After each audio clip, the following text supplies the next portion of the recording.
G'day everyone, welcome to ECITV. I've got a special guest here. Thank you for coming on, Dorian. For those that don't know, Dorian's from Frenchy's and Inspyre. And he's going to tell us a little bit about both Frenchy's and Inspyre. Yeah, thank you for having me. It was a long trip, but yeah, it was cool. Firstly, I apologize for my English. So my accent is English is not good at all. But maybe some French people are watching that can understand myself. Maybe say hello in French. Maybe bonjour. We begin by history, right? Yeah, tell us about Frenchy's.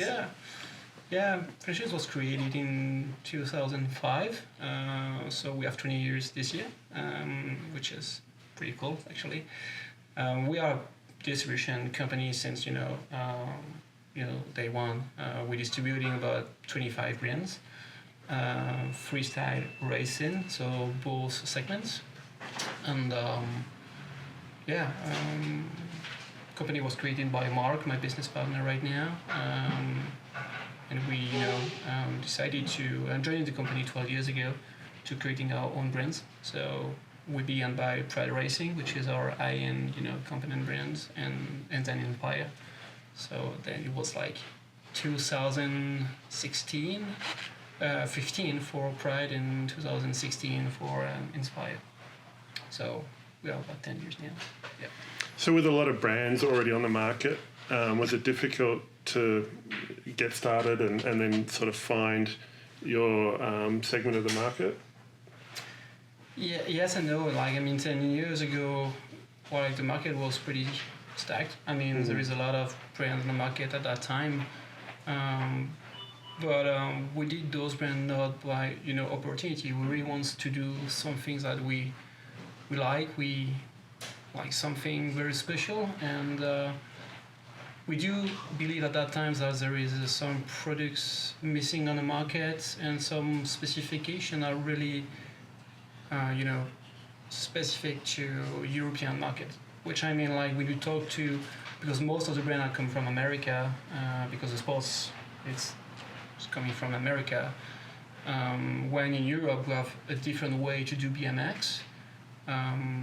So the reflection came from, I remember, from the complete bikes firstly, because we do a lot of feedbacks to, for example, we used to distributing GT, and the gear ratio was just wrong for our market. They're putting 44/16 for a kid's bikes. It was it's not gonna work for us, or the wrong tire size or stuff like that. And we want to do something for our market firstly, and what we think it's good, based on experience that we have for many years. Because the company is 20 years, but Mark began the BMX 35 years ago. So we have a lot of experience with BMX, not only French's. So did you and Mark both race? Yeah. Yep. Yeah. So Mark used to ride in a different era than myself, because we have he's 51 this year. All right. So two different eras, but at the end we do BMX pretty much with the same era, which now is the new era after Olympics. For me, the sport was, there is a before Olympics and Olympics now, and you cannot, to me, comparing, so sports before the Olympics and what we have now is 8 meters and technical tracks and the way you train, it's two words. How have the bikes and how have the products changed in that transition from pre to post Olympic era? So much. I think the bike size changed a lot. I do remember Jeremy Renkerel was riding in Medellin. It was before Rio. He's riding on a Pro XL on DK. It was a 21 top tube, whatever. And he's riding Pro Triple XL. And he not grow. It's the same size. So bikes are longer because you have more speed. So you need to get bikes longer. Gear ratio, tire sizes as well changes. handlebar size changed too. So and the carbon come in as well, but I would say bike size firstly, yes. Yeah. What sets Inspyre apart from other brands, do you think? I don't really want to comparing, Inspyre with another brand because I don't want to comparing, more talking about our vision. So we always be a brand like rider-centered. I don't know if it's correct in English, but rider-centric. centric. So we always, put riders in the middle of all the discussion when we're developing a product, from completes to frames to. For the completes, we're more talking about with coach and stuff like that. And I think we're not like only a brand like chasing the wins and stuff. So we like more into we do think like BMX is more than just winning race. It's all you have about like traveling, go to the track with your friend, getting challenges, have a tons of fun. So it's more of a lifestyle. Yeah, kind of, like I grew in an era where I do dirt jump and do racing, and it was like, for me, it's like really BMX. Yeah. Now it's changed, obviously, but we still have that in mind. Does not mean we don't get a bike we can win race. And that's not what I mean, but it's, that's a different approach that we have from the beginning. And that's also why the team is such like versatile. So like we have guys are really into like getting like super good on the gate and winning some race, and we have like Michael, for example, which is more like he's doing this crazy stuff on the bike. That's what we like to see. Do you encourage Michael to do his no pedaling laps and kind of, that's exactly what we like. Yeah. It's this kind of stuff. Maybe for some people it's ridiculous, but it's cool. It's totally a different approach. Yeah. So what Matisse is doing is crazy lines, and you should put Matisse and Michael together on the track and just show you his stupid challenge. But this is what makes BMX fun, isn't it? So. So they're very different riders. All of your team riders sort of have very different approaches to their own racing and I guess their own identity within the racing scene. How does all of that different background affect the way you design and develop products? You can't do a bike who can fit, everybody. Like, everyone, but you can do a bike like who can fit what we think it's right. Yeah. So I still believe like you can not do like any custom-made things or stuff like that, but you can make a geometry you can fit a certain style of riding. So we're spending a lot of time with Jeremy because Jeremy is on board since day one of the brand, so he's there since 2016. And when we're developing the frame, like we need his inputs. So okay, what you need to be competitive on the World Cup circuit. So we change a lot of things, obviously.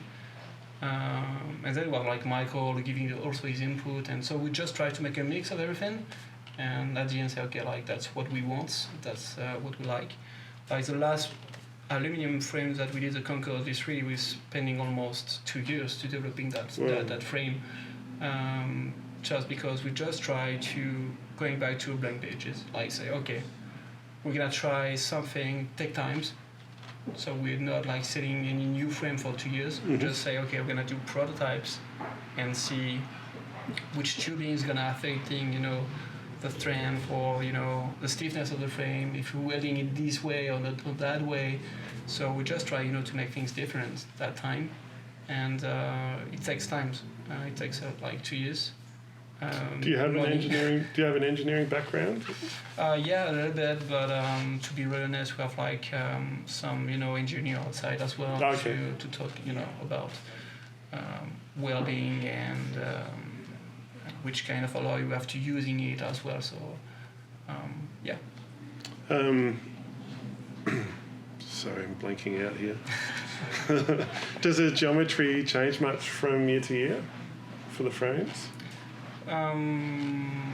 Not that much, to be really honest, because luckily we found the right formula pretty much right away, because we knew exactly also what we want, and Jeremy wants just something specific. He wants a really long back end, especially because of the middle hill. He wants to get like a lot of stability. So we're working on that, but what we change is like the dropouts, because we want to make things more functional for the disc brakes and stuff. We're also changing like the way to welding the frame to make it a little bit stiffer, this and there. But the geometry so far was pretty okay. Just minor thing. Yeah. What do you think is the most significant change from the very first frame you made to the latest? The first frame you cannot put any like 47 right. because there is no need for that. Yeah. So now we can go up to 52 and we have much clearance for it. Yeah. Disc brakes was a big hit. So we began disc brakes in 2017. So it was quite early compared to certain brand. So that was the Disc Evo, wasn't it, that one? Yeah. The Disc Evo, I think the Disc Evo was the first complete bike on the market with disc brakes ready, direct. So not sure 100%, but I think we were the first ones to do it. So disc brake was a big change. We were always in press fit in BB86 in 2016 already. Already a tape tube as well. So now we change mostly the dropouts for the disc brakes and stuff, and the tubing. And we're working to make the frame a little bit lightweight, but not too light. Just we want to put the weight where it's needed. Yeah, must be hard to find that balance. Yeah, because some customers do not notice that the tubing are like with a different thickness. So we call that the beauty tubing, and so we have a triple bedded tubing pretty much every one frame. So you need to put the right amount of thickness on the bottom bracket, for example, to keep the stiffness in certain areas. So it's just like weight balance, because it's not because you have something light it's gonna make you faster. Does the budding have to be distributed evenly, or do you have to sort of bias it towards the front of the frame to give you more stiffness in the bottom bracket? Is there a way to sort of work out the science behind all of that? Yeah, that's why we're spending 2 years. That's because sometimes you go too thin, sometimes you not good, you are too thick. Like for example, like our seat tube at that time for the first one was way too thick, and it was not necessary to get that tubing thick because it's not really affecting anything. So I think we gain like, we call it grams, but 100 grams just on seat tube. Yeah, so right. It's massive. So. And we didn't like deducting that 100 grams, we're just putting that 100 grams somewhere else where it's needed, like bottom bracket area, this kind of stuff. So given that you're always developing the frame, and the V3's only been around for 6 months, is it? No, we actually have like 2 years. 2 years? It's been around 2 years? Yeah. Is it just new colours that have been released? Okay. We do frame set this year, so that's people think it's a new just because it's a frame set with a carbon fork on it. So no, 2 years, Yeah, right. And it's available as a complete bike now too, isn't it, the V3? No, the V3 is only like a frame fork set on frame only, and we do completes. We have like the Neo, the Evo, and the Evo C. That's right. Yep. Do you have any plans for any major changes in the next model already in your head, ready to go for when you start prototyping again? Yeah, we're working on the V4 for about 8 months now. Oh, right. Already. So, yeah, basically it's like, but sometimes it's a little bit frustrating, but like when you release a product, you always have to think about what's going to be the next thing. So we're working on the V4 right now. We have no date at all. We just want to do something which makes sense. It's not, trying to do something new to make something new. It needs to be different. So we're working on that, and maybe there is no V4 if we don't see like any improvements that we can find out. So yeah. would you get to a point where you think, oh, this isn't too bad, we'll call it a V3.5 or anything like that? No. Maybe, or just a new V3, Yeah, or whatever. okay. So, or maybe changing the name. I don't know. We're not gonna V10 or whatever. Tell us about your team. It's a very interesting setup. You've got obviously a couple of French guys in there. You've got Jeremy and Matthias, but you've also got a Kiwi, Michael Bias. How did Michael sort of fit into the whole team setup? It was interesting because like the story came with, he's riding for Pride Racing at the time, so we get this relationship with Michael. Time flies, man. I don't remember when it was, but he's riding for another frame brand at that time, and got this discussion with him, and his goal and dream was to race in Europe. As brand, we are here to achieving some dreams.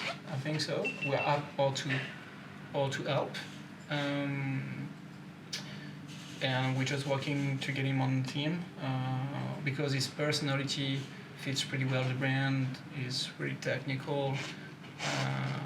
This is a guy that you like to hanging with him because it's super fun. So he took the plane from this really small country and came to my house. And we never met each other in person before, so it was like the first time. Wow. And yeah, it was a really big deal for him. But and which is super cool with that story. It's because Michael was quite a, I can tell now, but it's not a secret anymore. But he's a really big fan of Jeremy. Oh. And so when he came to France and he joined the team, and now Jeremy and Matisse are like one of the best friends now. So it's a super cool story. It's not only like a sponsorship thing. It's making friends, and that's great to see them. Same club, going out with each other. You always talk about how bad your English is, but how bad is Michael's French? He's getting better after 3 years. No, it's difficult. Like French, it's difficult, and French sucks with English. So imagine when you come from New Zealand and you go to the bakery in France and you ask for a pain au chocolat, and it was quite hectic for him, but he's fine. He can adapting himself. So. No, now it's getting better. In 1 year, I'm sure, like, Michael, you will be French in 1 year. Fluent. So I'm really interested in the way the team's structured. How did you manage to pull the team together, and how important is the team for a brand? Well, we always, for the factory team, since the beginning, we always get kids. We get juniors and elite. Mm-hmm. And we always want to get them, like, the kids can gaining, experience from those elites. So that's important to get a team. It's also difficult. It's also difficult because it's an individual sport. And trying to get, because you can have a team with, like 3-4 people, but they don't really, like, be connected, so we want to get something connected, like Clément is the youngest on the factory team, like have a chat with Jeremy and sharing information, and that's really cool. So we just try to creating like family, but like kind of squad of people who can enjoying spending time and sharing information and good time. So, but it's not easy now to do those teams, especially in Europe now. So getting a team, you guys in Australia or in America, they have like a team, but in France and Europe, we have this kind of club things. So as a brand, it's really difficult to get everybody together. So. Is it almost better to set up one of the clubs as a team that supports the brand? Or but choosing the people you have in the club. So you can have these big clubs with DN, and so maybe you have like in these 8 people on the we call that the end. And maybe you want to really supporting 2 or 3 because you see the benefits for the brand. Yeah. So it's difficult to getting things together, but we stick to that. We think it's a cool thing in our sport, making teams. I still dreaming of those times with the GD team. My first world championship was in Valette in 1999, and when I saw like these big trucks and teams like GT was so big and Redline, Powerlight, maybe old cans to say that, but yeah, that's what makes things special. I think it's still good to do that for, especially for kids who can see this team. So yeah. For people that want to be a part of a team, do you have any advice for them as to how they should act and how they should present themselves? Please stop sending emails first. It's not gonna help. Or Instagram DM, which is worse. I'm joking, but it's really like this. We have something. We have this factory team, and we have like the next gen team. So we do selecting kids under 16, and they are part of the next gen team. So this is a small factory team only for kids. Is that worldwide? It was European, but we're gonna opening it worldwide now. This team will, when you have those kids, they growing with the brand, and we're integrating them on the factory team if the spot is available, because we stick to 20 to 6 people, no more. So, for example, Clément Rocherieux is part of the next gen team. I think he did 4 years on the next gen team, and he's now on the factory team. Oh, yeah. So sometimes we make some exception, but normally it's a way to accede to the factory team. So for a rider who might be on the factory team, it's not just a matter of sticking your hand out and asking for product, is it? There's expectations on both sides. You'd expect the rider to perform well, be a good sportsman, have fun, mingle well with the rest of the team riders. Is there any sort of key element that you can recommend that they would work on to become a better team person? I think it's not only based on the results. That's an important thing, because we were racers, so we know like sometimes you can train super hard, you can do everything, and it's not happening. So it's part of the sport. It's not only about winning a race. Like we do like kids who are like technical, good mentality, really into the sport, and that's where we selected Clément back then, because Clément Rocherieux won the French championship in kids. We call that Trophée de France, with an Evo C, that's a full complete bike. Don't change anything. Complete stock. Yeah, complete stock. Yeah. And so he won. He was like little one, and so I go to see him. So, do you want to join the next gen team? And I think was like so happy, so fan of it, and it's now on the factory team, which is really cool. It was technical, so that's what we like. Instead of like kids who just winning race, because again, BMX is not for us. It's not only winning races. So. Yeah.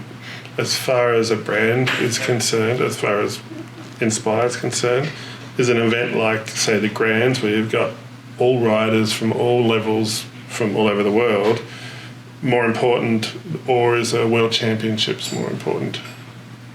World Championship. Yeah. Like to be honest, I think World Championship, depending of the country where the World Championship is.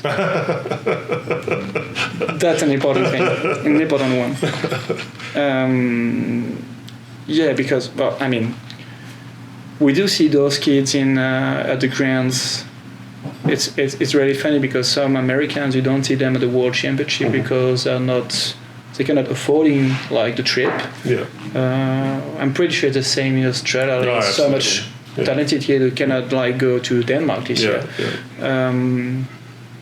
And the grants, it's really hard doing the grants. Like all the kids we bring to the grants, I don't think Clément didn't want to do third or fourth this year. All right.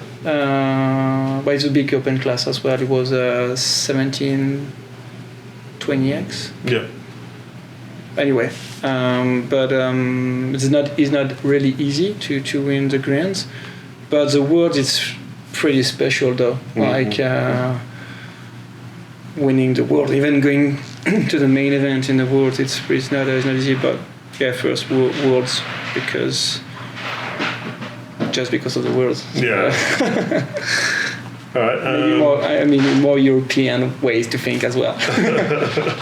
Let's come back to Australia. Tell us a little bit about Craig and Grant at CTD. We're big fans here. We've known them for quite a while, and they seem to be doing a good job with Inspyre, Pride, and all the other brands here in Australia. But what was it that made you distribute with them or through them, and how have you found them to work with?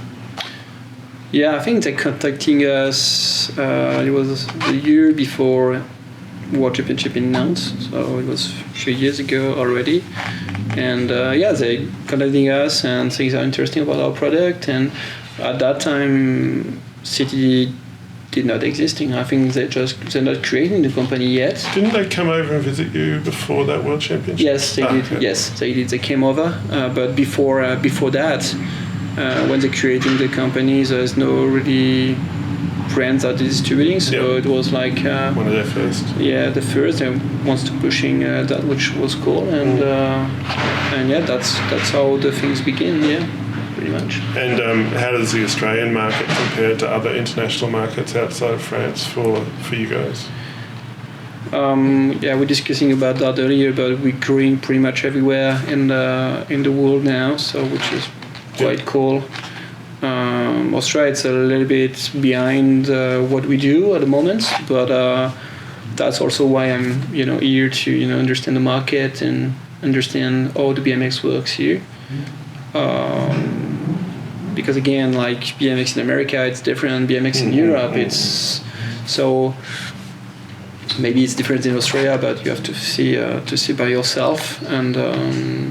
And yeah, I do think like you have a pretty good country for BMX.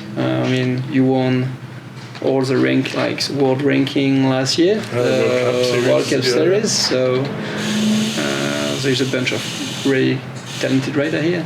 So it's a bit hard for you to judge right now how the Australian market compares to the French market? For now, yeah, a little bit. But firstly, the country, it's massive. It's big. It's much more bigger than what we have in France. But for example, in France, we do have I think it's more than 200 tracks around the country. Whoa. And that country's, as big as Queensland or something? Probably not even that big. Like from north to the south, it's 13-14 hours drive.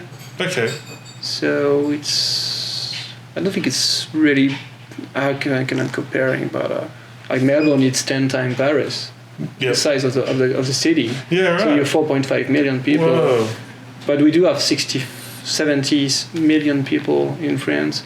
But it really doesn't matter of the numbers of track, but the way we structure the sport in France, it's quite unique in the world.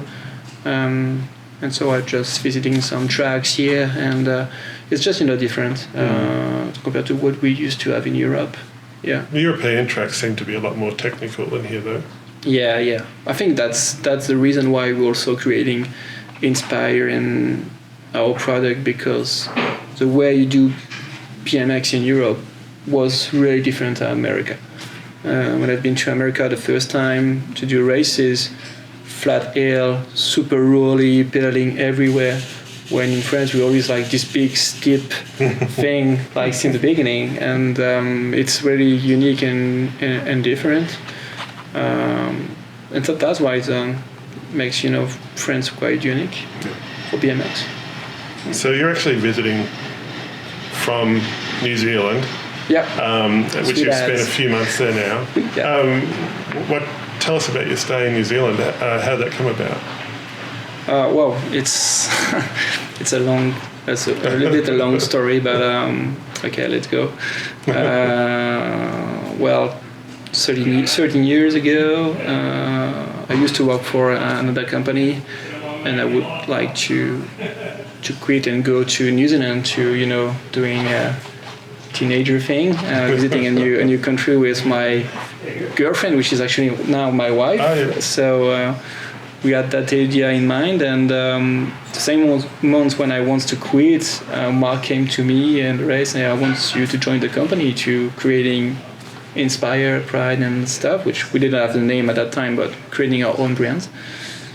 And I told to my wife, I want to do that so bad, so let's forget New Zealand now and do that.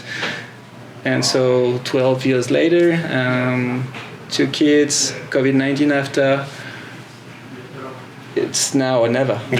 Doing it now, or otherwise it's gonna be too difficult. So we make the step. We can come to New Zealand and trying to improve my English. Kids going to school in English. No one speaks French, so it's pretty cool experience for the family. So if you could visit any other country for an extended period of time, what would that be? No, we do stick to New Zealand, like came to Australia because of Shepparton this weekend. But no, otherwise we're gonna stay in New Zealand. Yeah. What's the biggest difference between living in New Zealand and in Paris? Or in Paris, are you? Yeah, in France. In France. Chill. No, I mean I'm joking. It's just a way to live. It's so different. It's more based on to take time to do leisure thing, to do sports, to enjoying life, and which is quite unique to be honest. When for us in Europe, it's especially in France, we working from 8 a.m. to 8 p.m. whatever. So it's more busy. It's pretty chill, and Kiwi are really friendly, really friendly. So that's quite unique. Yeah. It's probably about all I've got for you today. Yeah. But hopefully we'll get another chance to do another video where you can actually give us a rundown on the latest bikes when we get to Shepparton, maybe Friday. Yeah, cool. Yeah. But thanks very much for joining us. Thank you for having me again. I know that we've done an interview here and one at Tulsa, so we'll have to find a venue somewhere in Europe to do it. Yeah, absolutely. You have to come in Traveling over. interviews. For sure. Yeah.